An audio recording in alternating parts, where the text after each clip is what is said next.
Une nouvelle fracassante en provenance du Yukon a provoqué une onde de choc dans l'ensemble du monde minier ébranlant aussi bien les vétérans que les fans.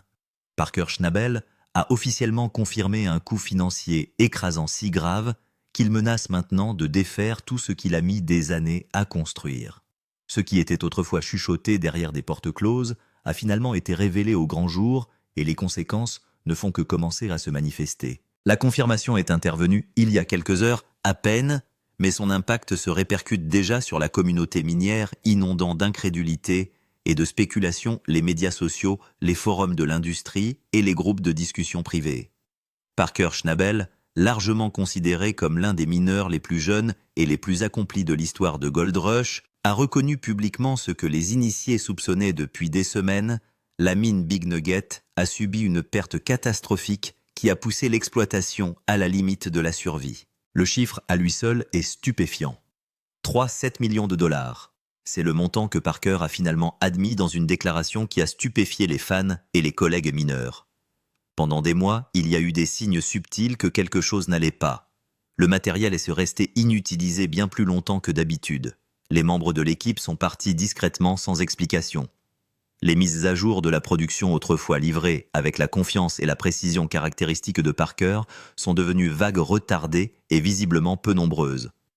Peu de gens auraient pu imaginer que ces signes avant-coureurs masquaient un désastre d'une telle ampleur. La confirmation est arrivée dans une courte déclaration rédigée en termes serrés publiée tard dans la nuit. Elle confirme ce que beaucoup craignaient, mais espéraient désespérément ne pas être vrai.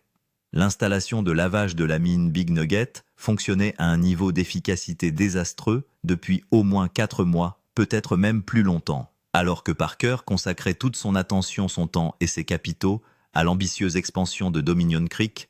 Des millions de dollars d'or passaient silencieusement à travers le système de récupération et disparaissaient dans les bassins de décantation. Dans les minutes qui ont suivi l'annonce, les médias sociaux se sont déchaînés. Les fans qui avaient suivi le parcours de Parker depuis qu'il était adolescent et travaillaient sous les ordres de son grand-père s'efforçaient de comprendre comment une telle chose avait pu se produire. Comment un mineur connu pour sa discipline, ses données et sa surveillance implacable avait-il pu manquer une défaillance de cette ampleur? Les professionnels de l'industrie ont proposé une évaluation plus froide. Des défaillances comme celle-ci, ont-ils affirmé, ne se produisent pas par accident. Les systèmes ne s'effondrent pas aussi complètement sans de multiples points de défaillance. Quelque chose ou quelqu'un s'était catastrophiquement mal passé. Le silence ostensible de Rick Ness, l'ancien contremaître de Parker parti diriger sa propre entreprise, a jeté de l'huile sur le feu.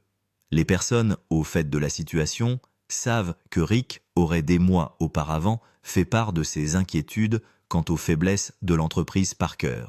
Des avertissements ont été donnés, des signaux d'alarme ont été émis. Aujourd'hui, avec le recul, il apparaît que ces avertissements n'ont pas été pris en compte, ce qui a eu des conséquences désastreuses.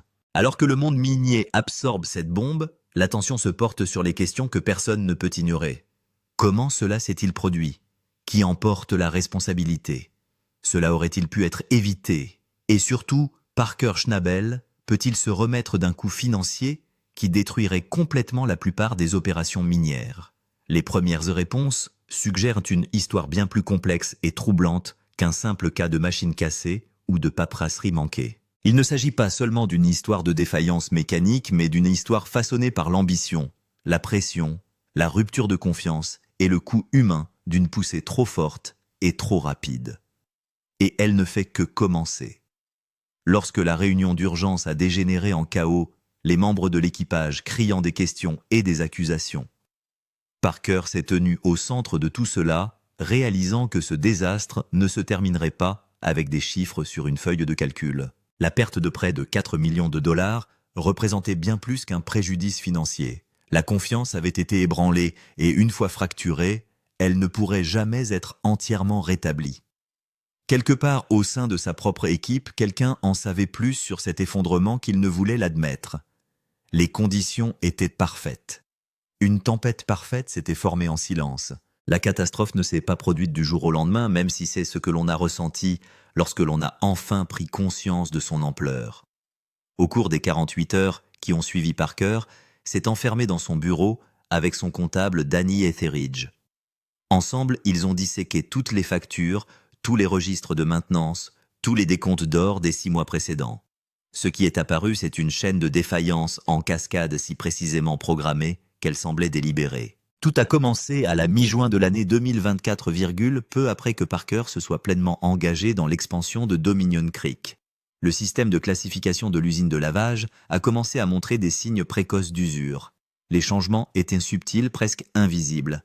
Des particules d'or plus petites que les spécifications du système échappaient à la récupération, mais pas dans des volumes suffisamment importants pour déclencher des alarmes immédiates. Les chiffres de nettoyage hebdomadaire fluctuaient légèrement, mais rien qui ne puisse être imputé à des changements dans la qualité du sol. Danny montra un registre d'entretien daté du 15e juillet. Brennan avait demandé de nouveaux riffs et un nouveau tapis pour les boîtes à vannes. La demande était clairement marquée comme urgente. Pourtant, il n'y avait pas de suivi, pas de bon de commande, pas de date d'installation. Alors que Parker feuilletait les rapports suivants, son estomac se serra. La demande avait été reconnue puis discrètement enterrée. Alors que la paperasserie piétine, l'équipement continue de se dégrader. Le rendement passe de 95% à 87%, puis à 72% pour finalement s'effondrer à 60%, ce qui est catastrophique. Cette seule défaillance est à l'origine de millions de dollars de pertes d'or. Mais l'usine de lavage n'est qu'une pièce du puzzle. En août, Parker a approuvé une réaffectation budgétaire détournant des fonds destinés à la modernisation de l'usine de lavage pour couvrir des dépenses imprévues à Dominion Creek. Le nouveau terrain était plus dur que prévu, exigeant des excavateurs supplémentaires et des machines spécialisées. C'était un pari calculé. Parker pensait pouvoir retarder la maintenance d'1 mois et se rattraper plus tard. Ce mois n'est jamais arrivé. En septembre, des orages précoces ont inondé les routes d'accès et retardé des livraisons essentielles. En octobre, les excavatrices sont tombées en panne à plusieurs reprises, ce qui a détourné l'argent et l'attention des problèmes non résolus de l'usine de lavage. En novembre, l'équipe était tellement concentrée sur la réalisation des objectifs de la saison que personne ne s'est demandé pourquoi les totaux d'or n'atteignaient pas les prévisions. Quelqu'un aurait dû s'en apercevoir, marmonna Parker en se passant les mains dans les cheveux.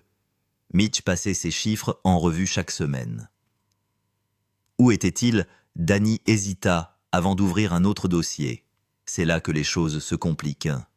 Mitch faisait face à une crise personnelle. L'urgence médicale de sa femme en septembre l'avait contraint à faire des allers-retours en Oregon, le laissant à peine sur place pendant plusieurs semaines d'affilée. En l'absence de Mitch, la surveillance a été confiée au contremaître adjoint Carl Keller. Carl était compétent et travailleur, mais il n'avait pas les décennies d'expérience de Mitch, ni son instinct pour repérer les problèmes à temps. Il faisait confiance aux systèmes automatisés et aux rapports de surface, omettant les inspections sur le terrain qui auraient pu révéler le problème plus tôt. Les problèmes mécaniques se sont étendus au-delà de l'usine de lavage. La principale excavatrice Big Red a fonctionné pendant des semaines avec une fissure dans sa flèche principale avant de tomber en panne à la fin du mois d'octobre, ce qui a entraîné une réparation de 60 000 $ et 5 jours entiers de perte de production. Les camions de transport étaient en retard pour l'entretien de leur transmission, ce qui ralentissait les temps de cycle et réduisait la capacité. Les générateurs alimentant le site ont dépassé les intervalles de maintenance, leur état étant ignoré dans la poussée de la production. Les coûts de carburant dépassaient de 40% les prévisions, en raison non seulement d'un équipement inefficace, mais aussi d'itinéraires de transport mal optimisés.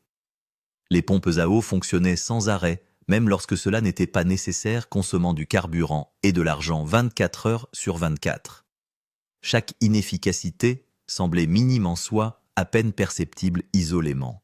Ensemble, elles formaient un drain implacable qui asséchait l'exploitation. Aujourd'hui, il ne s'agit plus seulement d'une lutte pour le redressement financier, mais d'un bilan des décisions prises sous pression des avertissements manqués et de l'équilibre fragile entre l'ambition et le contrôle. Les facteurs environnementaux ne pouvaient pas non plus être ignorés. La saison 2024 avait apporté des conditions météorologiques inhabituelles au Yukon.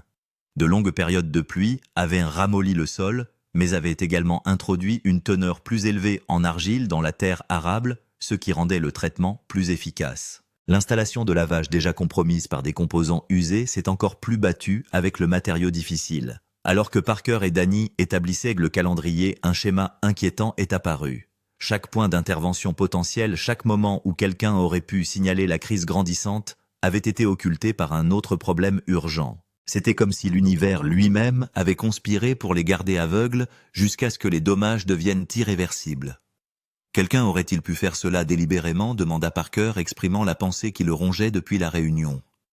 Danny ferma le grand livre qu'il était en train d'examiner et rencontra les yeux de Parker. Je me suis posé la même question. La séquence des événements est presque trop parfaite, mais prouver qu'il y a eu sabotage délibéré ou malchance catastrophique, c'est presque impossible. Ce qu'il ne savait pas encore, c'est que la vérité se situait quelque part entre l'accident et l'intention, et que la personne responsable était plus proche qu'aucun d'entre eux ne l'imaginait. Des loyautés brisées. Le matin suivant la révélation de Parker, l'équipage se réunit pour la réunion de quart, avec une tension palpable qui fait paraître l'air arctique chaud en comparaison. Personne ne se regarde dans les yeux. Les plaisanteries habituelles du matin ont été remplacées par des silences suspicieux et des regards en coin. Parker a vu son équipe se fragmenter sous ses yeux soudés uniquement par la colère et les accusations. Mitch Blaschke est arrivé en retard, le visage hagard, après des nuits blanches passées à examiner des documents et à remettre en question ses propres compétences. En tant que contremaître, il a ressenti personnellement le poids de l'échec et les murmures ont déjà commencé. Comment le contremaître pouvait-il ne pas savoir? Était-il incompétent ou complice? Les questions le suivaient comme des ombres. « Nous devons parler des demandes de maintenance », annonça Brennan se levant sans qu'on l'appelle. Il tenait une pile de courriels, imprimés, ses preuves rassemblées au cours d'une nuit passée, à fouiller dans les archives. « J'ai soumis 7 demandes distinctes pour l'entretien de l'usine de lavage, entre juin et octobre 7, Karl Keller, qui avait assuré l'intérim du contremaître pendant l'absence de Mitch, se déplaçait mal à l'aise. Ces demandes ont suivi les voies appropriées. Je les ai transmis au bureau de Parker pour l'approbation du budget et je ne les ai jamais vus, a ajouté Parker, ce qui signifie que quelqu'un dans la chaîne les a délibérément enterrés. L'accusation a électrisé la salle. La petite équipe administrative de Parker se composait uniquement de Danny le comptable et de la chef de bureau Carla Peterson qui s'occupait de la correspondance et de l'agenda. Carla était chez Parker depuis 6 ans l'une de ses employées les plus fiables. L'idée qu'elle puisse être impliquée semblait impossible. « Attendez 1 minute, dit Tyler, la voix craquelée par l'émotion. Parlons du comptage de l'or. Qui est chargé de vérifier les nettoyages hebdomadaires? Tous les regards se tournent vers Dumit, le mineur vétéran qui dirige l'équipe de nettoyage depuis 3 saisons. Il est inhabituellement silencieux depuis la réunion d'urgence et Parker remarque maintenant que l'homme ne veut pas croiser son regard. Dumit demanda Parker. Vous voulez expliquer pourquoi vos décomptes correspondent aux projections alors que nous perdions clairement de l'or? Dumit se leva lentement, son visage usé, étant illisible. Les décomptes étaient exacts pour ce que nous avons récupéré. Personne ne m'a dit de vérifier les calculs d'efficacité. J'ai rapporté ce qui sortait des sluices comme je le fais toujours. Mais vous avez dû remarquer que nous traitions plus de verges et récupérions moins d'or, à contester Mitch. Le rapport aurait dû être évident. Il aurait dû être évident pour vous aussi, a rétorqué Dumit. Vous êtes le contremaître. Ne me mettez pas ça sur le dos parce que vous étiez trop occupé à régler vos problèmes personnels pour faire votre travail. La salle éclate. Les membres de l'équipage prennent parti, les vieux griefs refont surface avec la férocité d'un accident minier. Quelqu'un a évoqué l'incident de la saison dernière lorsque Mitch avait passé outre un problème de sécurité pour faire fonctionner l'équipement. Une autre voix a mentionné la fois où Brennan avait manqué une fenêtre de maintenance critique à cause d'une pénurie de pièces qui n'en était peut-être pas vraiment une. Parker a essayé de rétablir l'ordre, mais le mal était fait. La cohésion de l'équipe construite au fil d'années de difficultés et de triomphes partagés était en train de se désintégrer, et c'est alors que quelqu'un mentionna un nom qui glaça le sang de Parker. « Qu'en est-il de Rick Ness ?» demanda Tyler. N'a-t-il pas essayé de t'avertir de quelque chose au mois d'août? Parker se souvint que Rick, son ancien contremaître parti diriger sa propre entreprise, l'avait appelé lors d'un rare moment d'accalmie. La conversation avait été sibylline, Rick parlant en termes vagues de rumeurs qu'il avait entendues. Il avait suggéré à Parker d'auditer son opération plus attentivement. Parker avait rejeté ces rumeurs comme de la paranoïa, ou peut-être même de la jalousie de la part d'un concurrent. Rick a dit que quelqu'un jouait avec vos numéros, poursuit Tyler. Il a dit qu'il l'avait entendu de la bouche d'un membre de son équipe qui avait parlé à quelqu'un de notre camp. Avez-vous donné suite à cela? Parker ne l'avait pas fait. Il avait été trop occupé, trop confiant, trop certain de la solidité de son opération. Maintenant, l'avertissement de Rick semblait prophétique, et Parker se sentait idiot de l'avoir ignoré. Carla parla enfin, sa voix tremblant d'une rage à peine contenue. Si nous lançons des accusations, parlons du membre de l'équipe qui rencontre les gens de Tony Beats au bar de Dawson City tous les vendredis soirs. La révélation a fait l'effet d'un coup de tonnerre. Tony Beats, le mineur légendaire et le concurrent le plus important de Parker, a toujours entretenu des relations cordiales mais concurrentielles avec ce dernier. L'idée que quelqu'un dans l'équipe de Parker puisse transmettre des informations à Beats semblait être la trahison ultime. Qui demanda Mitch. « Carla, si tu sais quelque chose, dis-le. » Mais l'accusation de Carla n'était qu'une déviation désespérée. Elle ne savait pas vraiment qui avait rencontré l'équipe de Beats, seulement qu'elle avait entendu des rumeurs. L'incertitude n'a fait qu'empirer les choses. Désormais, tout le monde est suspect. Des amis qui avaient travaillé côte à côte pendant des années se regardent avec méfiance. Parker voit son empire s'effondrer de l'intérieur, réalisant que la perte financière peut être récupérée, mais que le coût humain peut être permanent. Quelque part dans cette pièce se trouve quelqu'un qui connaît la vérité sur ce qui s'est réellement passé, et Parker est déterminé à le trouver, peu importe les ponts qu'il devra brûler dans le processus. La piste de l'argent. La crise financière de Parker s'étend bien au-delà de la nature sauvage du Yukon et de son équipe immédiate. À la mi-décembre 2024, il se retrouve dans une salle de réunion à Vancouver face à 3 investisseurs qui ont soutenu l'expansion de Dominion Creek avec des prêts d'1 million de dollars.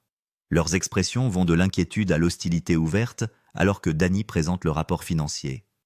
Si je comprends bien, dit Marcus Holloway, un magnat de l'équipement minier, qui a vu des promesses dans la stratégie d'expansion agressive de Parker. Vous avez perdu près de 4 millions de dollars en récupération potentielle d'or. L'entreprise Dominion Creek est en retard de 6 mois et vous nous demandez maintenant de prolonger les conditions de votre prêt. Parker a croisé directement le regard de Holloway. Je ne demande pas de prolongation. Je demande un investissement supplémentaire pour continuer à fonctionner pendant que nous nous rétablissons. J'ai un plan pour rétablir la situation de tout le monde, mais il nécessite des capitaux à court terme. La deuxième investisseuse, Patricia Chen, a ri avec amertume. Elle avait fait fortune dans les minéraux de terres rares et avait hésité à parier sur l'exploitation de l'or. Votre grand-père aurait honte de ce gâchis. John Schnabel a bâti sa réputation sur la constance et la compétence. Vous avez réussi à gâcher les deux en une seule saison. La mention de son grand-père a frappé Parker comme un coup physique. John Schnabel était une légende dans la communauté minière, ayant construit la mine Big Nugget à partir de rien, et l'ayant dirigée avec succès pendant des décennies. Lorsque Parker a repris l'exploitation après le décès de son grand-père, il avait juré d'honorer cet héritage. Au lieu de cela, il était assis dans une salle de réunion à quémander de l'argent pour couvrir ses erreurs catastrophiques. Mon grand-père m'a aussi appris que dans l'exploitation minière, soit on prend des risques, soit on meurt à petit feu, a rétorqué Parker. L'expansion de Dominion Creek aurait doublé notre capacité de production si les problèmes de l'usine de lavage n'avaient pas tout compromis.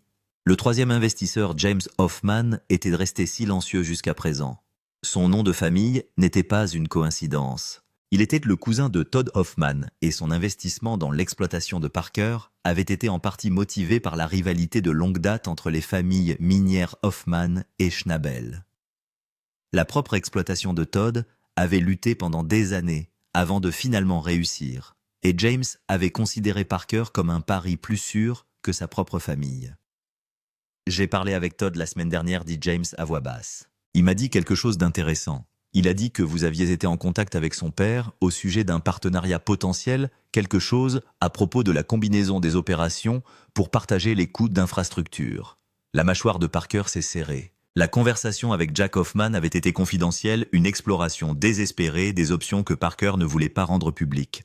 Le fait qu'elle ait été divulguée aux investisseurs suggère que son désespoir financier est plus largement connu qu'il ne l'espérait. J'ai exploré toutes les options, a admis Parker, y compris des partenariats qui auraient pu sembler impensables il y a 6 mois. Marcus s'est penché en avant. Nous avons fait notre propre enquête Parker. Le désastre de votre usine de lavage n'est pas dû à la malchance. Des ingénieurs ont examiné les registres de maintenance. Quelqu'un connaissant votre activité a délibérément retardé des réparations essentielles et dissimulé des pertes d'efficacité. Il ne s'agit pas d'une négligence. Si la perte était due à un sabotage plutôt qu'à une incompétence, cela signifiait que quelqu'un de proche, quelqu'un en qui il avait confiance, avait délibérément essayé de détruire son opération. Mais cela signifie aussi que ces investisseurs pourraient avoir une perspective différente sur leur exposition financière. S'il s'agit d'un sabotage, a dit Patricia lisant dans ses pensées, alors nous devons savoir qui l'a fait et pourquoi. Parce que pour l'instant, notre investissement est lié à une opération qui est soit gérée par des criminels, soit activement attaquée. Aucune de ces options ne nous incite à jeter de l'argent par les fenêtres. Danny a présenté des projections financières montrant comment Parker pourrait se redresser en réparant correctement ses équipements et en se concentrant sur le site de Big Nugget, qui a fait ses preuves plutôt qu'en poursuivant son expansion.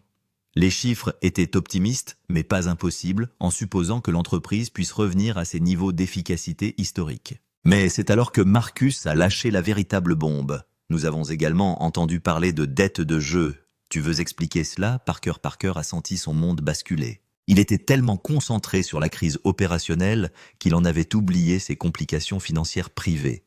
Au cours de l'hiver précédent, il avait passé du temps à Reno avec des collègues de l'industrie minière. Ce qui avait commencé comme du poker décontracté s'était transformé en partie à gros enjeux au cours desquels il avait perdu beaucoup d'argent. Il en a remboursé la plus grande partie, mais il lui reste environ 300 000 $ à rembourser à des prêteurs qui ne sont pas réputés pour leur patience. Il s'agit d'une dette personnelle, pas d'une dette d'exploitation, dit Parker en essayant de garder son calme. Cela n'a rien à voir avec la mine. Cela n'a rien à voir avec la mine si vous utilisez des fonds opérationnels pour couvrir des dettes personnelles, rétorque Patricia. Votre comptable indique des retraits réguliers classés comme des prélèvements du propriétaire qui semblent excessifs pour quelqu'un qui est censé vivre sur le site d'un camp minier. Danny a pris un air abattu, réalisant que sa gestion financière minutieuse était réinterprétée comme une couverture potentielle de détournement de fonds. Parker a vu la loyauté de son comptable s'opposer à l'intégrité professionnelle. La réunion s'est terminée sans solution, les investisseurs examineraient les informations et prendraient leurs décisions dans la semaine. Alors que Parker et Danny sortent de la salle de réunion, le poids de la situation finit par écraser les défenses de Parker. Ils vont se retirer, dit Parker sans ambages. Et une fois qu'ils l'auront fait, la banque appellera les prêts opérationnels qui seront terminés. Danny ne le contredit pas. Ils savent tous deux que le château de cartes financier est en train de s'effondrer et que la réputation de Parker n'y survivra pas. Mais il reste la question de savoir qui a saboté l'opération et pourquoi la réponse viendrait d'une source inattendue. Et cela ébranlera la compréhension qu'a Parker de la loyauté et de la trahison jusqu'au plus profond des lignées et des trahisons. Parker retourne à la mine de Big Nugget 2 jours avant Noël 2024 pour trouver sa mère Nancy et son père Roger qui l'attendent dans son bureau. Leur visite inopinée signale le genre d'intervention familiale que Parker redoutait depuis le début de la crise. L'expression de Nancy mêlait inquiétude et déception, tandis que Roger semblait vouloir frapper quelque chose ou quelqu'un, peut-être son propre fils. « Asseyez-vous » dit Nancy, son ton ne laissant aucune place à l'argumentation. Nous devons parler de ce qui se passe vraiment ici. Pendant 1 heure, les parents de Parker ont démonté ces explications soigneusement construites, révélant qu'ils avaient mené leur propre enquête avec l'aide de relations familiales dans l'industrie minière. Ce qu'ils ont découvert a peint une image bien plus compliquée qu'une simple panne d'équipement, ou même un sabotage. Votre grand-père l'a vu venir, a dit Roger tirant une lettre écrite de l'écriture distinctive de John Schnabel. Il l'a écrite 3 mois avant sa mort et m'a fait promettre de ne pas te la donner avant que tu n'en aies vraiment besoin. Parker prit la lettre d'une main tremblante. Les mots de son grand-père, écrits alors qu'il était en train de mourir d'un cancer, avaient un poids qui transcendait la tombe. John avait écrit sur le poids de l'héritage, sur le fait que le succès engendre souvent sa propre destruction et sur l'importance de savoir à qui faire confiance. Mais le dernier paragraphe a frappé Parker comme un camion minier. Il arrivera un jour où l'un de vos proches trahira cette confiance. Lorsque cela se produira, rappelez-vous que la trahison est généralement due à la douleur et non à la malveillance. Les personnes qui nous blessent le plus sont souvent celles que nous avons blessées en premier même sans le vouloir. Nancy s'est penchée en avant. Parker, nous savons pour Ashley. Ashley Thompson avait été sa petite amie pendant la saison précédente, une relation qui avait brûlé rapidement avant d'imploser de façon spectaculaire. Elle avait travaillé dans son bureau s'occupant de la logistique et de la coordination de l'équipe jusqu'à ce que Parker y mette fin brusquement lorsque la pression de la saison était devenue trop forte. Il a été cruel à ce sujet, la citant comme une distraction qu'il ne pouvait pas se permettre. La contribution d'Ashley à son opération est négligeable. Ashley est partie il y a 6 mois, a dit Parker. Qu'est-ce qu'elle a à voir là-dedans ? Tout répondit Roger, parce qu'avant qu'elle ne parte, Elle sortait discrètement avec Karl Keller, votre assistant contremaître, celui qui était censé superviser les opérations pendant que Mitch s'occupait de son urgence familiale. La révélation stupéfia Parker dans le silence. Il n'avait jamais été au courant de la relation entre Ashley et Karl, ce qui signifiait qu'il l'avait gardée secrète, même pendant qu'ils travaillaient ensemble. Karl avait semblé dévoué et loyal, mais s'il avait été témoin de la façon dont Parker traitait Ashley, s'il avait été amoureux d'elle tout en regardant Parker la jeter comme du matériel usagé. Karl n'a pas saboté votre opération tout seul, a poursuivi Nancy. Nous avons retracé les communications entre lui et quelqu'un d'autre dans votre équipe. Il coordonnait les retards de maintenance, manipulait les rapports d'efficacité et s'assurait que vous regardiez ailleurs lorsque les choses commençaient à s'effondrer. Qui demanda Parker? Qui travaillait avec lui? L'expression de Roger devint sinistre. Nommez le patron de votre équipe de nettoyage. Il s'avère que c'est l'oncle d'Ashley. Quand vous lui avez brisé le cœur, vous vous êtes fait les ennemis d'une famille entière et ils étaient déjà intégrés à votre opération. Les pièces du puzzle se sont mises en place avec une clarté dévastatrice. La réticence de Domet a croisé le regard de Parker lors des confrontations. Les oublis commodes de Karl pendant l'absence de Mitch. La cascade d'échecs parfaitement synchronisée qui semblait presque orchestrée. Elle avait été orchestrée par des personnes en qui Parker avait confiance, motivée par quelque chose qu'il n'avait jamais envisagé, une vengeance personnelle pour des blessures émotionnelles. Mais Nancy n'avait pas fini. Il y a autre chose. Tes dettes de jeu. Les gens à qui tu dois de l'argent ont des liens avec Tony Beats. Pas des connexions directes, mais suffisamment pour que l'information sur vos difficultés financières circule dans la communauté minière depuis des mois. Tony n'avait pas besoin d'espions dans votre camp parce que vos créanciers annonçaient déjà votre faiblesse. Parker sentit son monde se rétrécir à un point de honte et de regret. Toutes les décisions qu'il avait prises dans l'isolement, toutes les relations qu'il avait négligées ou mal gérées, tous les ponts qu'il avait brûlés dans sa quête du succès minier étaient revenus le hanter simultanément. Ashley, Karl et Domet ont déjà quitté le Yukon, dit Roger. Ils ont pris l'avion hier. Nous avons suffisamment de preuves pour engager des poursuites, mais cela signifie un scandale public des poursuites judiciaires et l'aveu à vos investisseurs que votre opération a été compromise par un drame personnel. Cela détruira ce qui reste de votre réputation. Quelle est mon alternative? A demandé Parker, sa voix étant à peine audible. Nancy a posé un dossier sur le bureau. À l'intérieur se trouvaient des documents de rachat qui transféraient la propriété de la mine Big Nugget à un trust familial Parker, restant directeur opérationnel, mais n'exerçant plus de contrôle financier. C'était une humiliation l'aveu public qu'il ne pouvait pas gérer l'héritage de son grand-père. Mais cela permettrait aussi de protéger les emplois de l'équipe, de satisfaire les investisseurs soutenus par la famille et de donner à Parker une voie à suivre même s'il devait pour cela ravaler sa fierté. Votre grand-père a construit cette exploitation sur les relations et la réputation, dit Nancy doucement. Vous vous êtes concentré uniquement sur l'or et l'expansion. C'est là votre véritable erreur, Parker.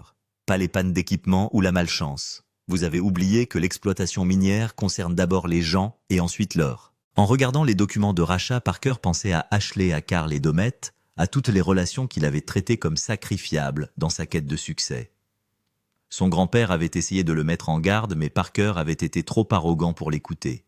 Aujourd'hui, les conséquences de cette arrogance se présentaient à lui en termes juridiques, noir sur blanc. La décision qu'il doit prendre détermine non seulement l'avenir de son entreprise, mais aussi le genre d'homme qu'il veut devenir. Et pour la première fois depuis le début de la crise, Parker comprend que la perte massive qui ébranle son équipe n'est pas du tout une question d'argent. Le bilan à Big Nugget. Parker convoque une dernière réunion de l'équipage le 28 décembre 2024, La neige tombe régulièrement à l'extérieur, recouvrant le Yukon d'une blancheur immaculée qui donne l'impression que tout est nouveau et possible.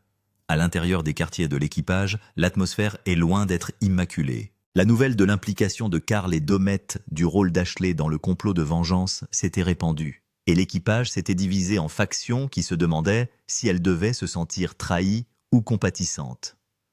Mitch se tenait à côté de Parker, alors que l'équipage se rassemblait, sa présence étant une déclaration de loyauté malgré ses propres échecs pendant la crise.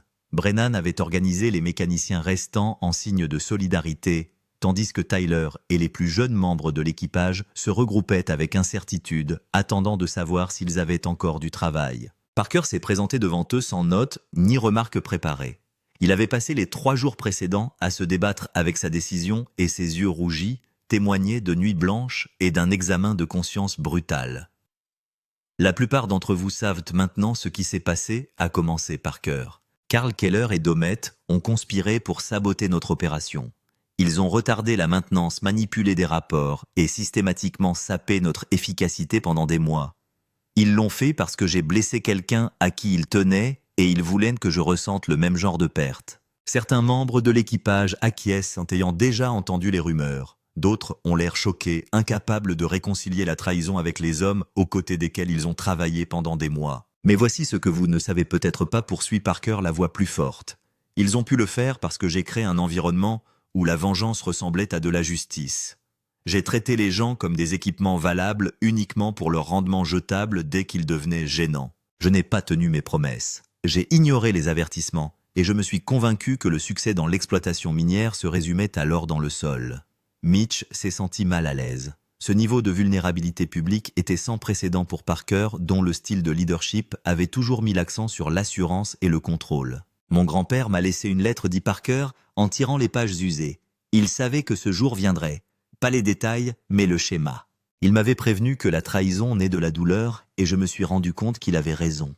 Karl et Domet ne m'ont pas trahi par méchanceté. Ils l'ont fait parce que je les ai trahis en premier en traitant leur famille et leur loyauté comme si elles n'avaient pas d'importance. Tyler a levé la main timidement. Que se passe-t-il maintenant? Sommes-nous sans emploi? La mine va-t-elle fermer? Parker a pris une grande respiration. J'ai signé des documents qui transfèrent la propriété principale de Big Nugget à une fiducie familiale. Mes parents auront une participation majoritaire, mais je resterai directeur opérationnel. Cela signifie que je ne prends plus toutes les décisions et que nous réduisons l'expansion de Dominion Creek pour nous concentrer sur le terrain qui a fait ses preuves ici. L'annonce a suscité des réactions mitigées. Certains membres de l'équipage semblaient soulagés de la sécurité de l'emploi, tandis que d'autres semblaient déçus que l'ambitieuse vision de Parker soit réduite. Mais ce n'est pas tout, a déclaré Parker en baissant la voix. Je donne à chaque membre de l'équipage ici un choix. Vous pouvez rester et travailler dans le cadre de la nouvelle structure avec des contrats garantis jusqu'à la prochaine saison et des accords de participation aux bénéfices qui feront de vous des propriétaires partiels de l'opération. Ou vous pouvez partir avec une indemnité de départ complète, des lettres de recommandation et mes excuses personnelles pour avoir échoué en tant que dirigeant. Carla s'est levée de sa position près du fond de la salle. Qu'en est-il de ceux qui sont déjà partis, Karl et Domet? Ils sont partis, dit Parker sans embâge. Nous avons des preuves pour porter plainte, mais j'ai décidé de ne pas le faire. Ils ne travailleront plus jamais dans l'industrie minière du Yukon. Mais je ne détruirai pas leur vie à cause de cela. Ils ont eu leur revanche. Maintenant, nous allons tous de l'avant. La décision était controversée. Parker pouvait le voir sur les visages des membres de l'équipage. Certains pensaient que la justice exigeait des poursuites, d'autres comprenaient la logique de Parker, selon laquelle un procès public nuirait à toutes les personnes impliquées, transformant une trahison privée en un scandale à l'échelle de l'industrie. Puis Brennan s'est levé, son visage usé par le temps était pensif. J'ai une question et je pense que tout le monde ici veut connaître la réponse. Pourquoi devrions-nous vous faire confiance maintenant? Vous venez d'admettre que vous nous traitiez comme du matériel. Qu'est-ce qui est différent? C'était la question que Parker se posait depuis des jours. Qu'est-ce qui était différent? Il avait été humilié financièrement, dévasté, forcé de céder le contrôle de son opération. Mais avait-il vraiment changé ou n'était-ce qu'une contrition tactique destinée à sauver ce qui restait de son empire? Je ne sais pas si je suis différent, admit Parker, et l'honnêteté de cette affirmation fit taire les murmures qui se répandaient dans l'équipage. Je veux l'être. Je comprends maintenant ce que mon grand-père essayait de m'enseigner, mais comprendre et changer sont deux choses différentes. Tout ce que je peux vous dire, c'est que je vais essayer. Et si j'échoue, si je recommence à traiter les gens comme s'ils étaient jetables, alors vous avez ma permission de partir et de dire à toute l'industrie pourquoi. Mitch a parlé pour la première fois. Je reste. Non pas parce que je pense que Parker est parfait ou que cette opération est garantie de succès. Je reste parce que l'exploitation minière est déjà assez difficile sans avoir à reconstruire un nouvel endroit. Et parce que je pense que tout le monde mérite une seconde chance, même les enfants arrogants qui ont hérité d'opérations qu'ils n'étaient pas prêts à diriger. La description a piqué, mais Parker ne l'a pas contredite. C'était un gamin arrogant qui avait hérité de plus que ce qu'il pouvait gérer. L'admettre ressemblait à la fois à une reddition et à une libération. Un à un, les membres de l'équipage se sont levés pour déclarer leurs intentions. Certains ont choisi de partir acceptant l'indemnité de départ et cherchant des opportunités ailleurs. La plupart sont restés motivés par diverses combinaisons de loyauté, de pragmatisme et d'espoir prudent que l'opération puisse se redresser. À la fin de la réunion, Parker avait conservé environ 70% de son équipe, suffisamment pour poursuivre les opérations, mais pas assez pour éviter de devoir reconstruire. Alors que les gens sortaient dans la neige, Mitch s'est retenu attendant que Parker et lui soient seuls. « Tu sais que ce n'est pas vraiment fini, n'est-ce pas? Carl et Dumit sont partis, mais il faudra des années pour réparer les dégâts qu'ils ont causés. Et c'est sans compter les problèmes de confiance. »« Je sais, a dit Parker, mais au moins maintenant je comprends ce que je suis en train de reconstruire. Il ne s'agit pas seulement d'équipements et de pièces d'or, mais aussi de relations de communauté, de choses auxquelles mon grand-père attachait de l'importance. » Mitch acquiesce lentement.